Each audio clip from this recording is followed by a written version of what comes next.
ओम नमः शिवाय। प्रभु जी, आज की कथा है महाभारत श्रृंखला में आदि पर्व एपिसोड संख्या 47।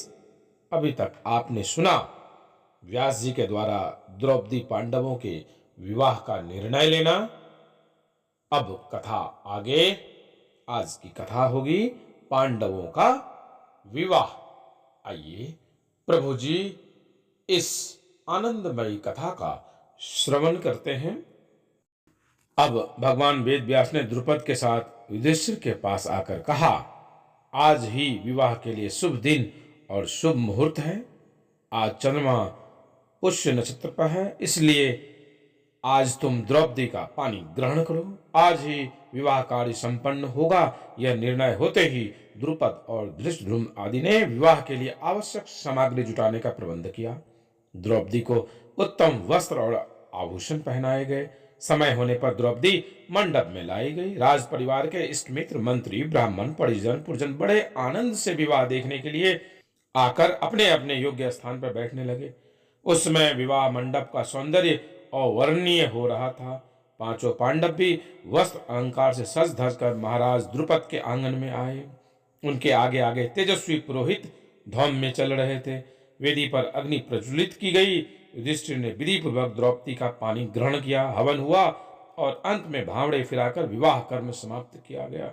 इसी प्रकार शेष भाइयों ने भी क्रमशः एक एक दिन द्रौपदी का पानी ग्रहण किया।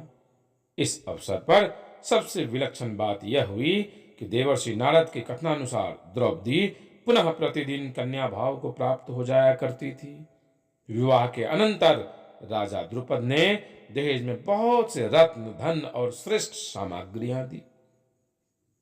इस प्रकार पांडव अपार संपत्ति और स्त्री रत्न द्रौपदी को पाकर राजा द्रुपद के पास ही सुख से रहने लगे। कुंती बड़े प्रेम से शीलवती पुत्र वधु द्रौपदी को आशीर्वाद देते हुए कहा, जैसे इंद्राणी ने इंद्र से, सुहा ने अग्नि से, रोहिणी ने चंद्रमा से, दमयंती ने नल से, अरुंधति ने वशिष्ठ से और लक्ष्मी ने भगवान नारायण से प्रेम किया था, वैसे ही तुम भी अपने पतियों से निभाना।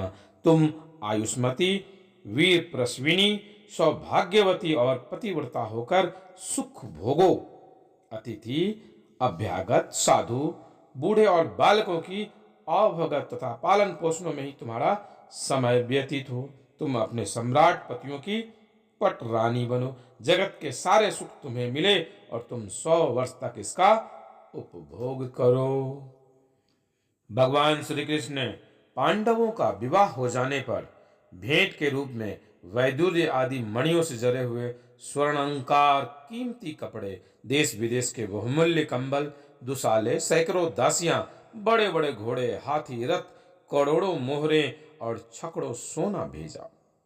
युधिष्ठिर ने भगवान श्री कृष्ण की प्रसन्नता के लिए सब कुछ बड़े हर्ष से स्वीकार किया। प्रभु जी, आज की कथा यहीं विश्राम देते हैं। आगे की कथा पुनः आगे आपसे शीघ्र मुलाकात होगी। तब तक के लिए ओम नमः शिवाय।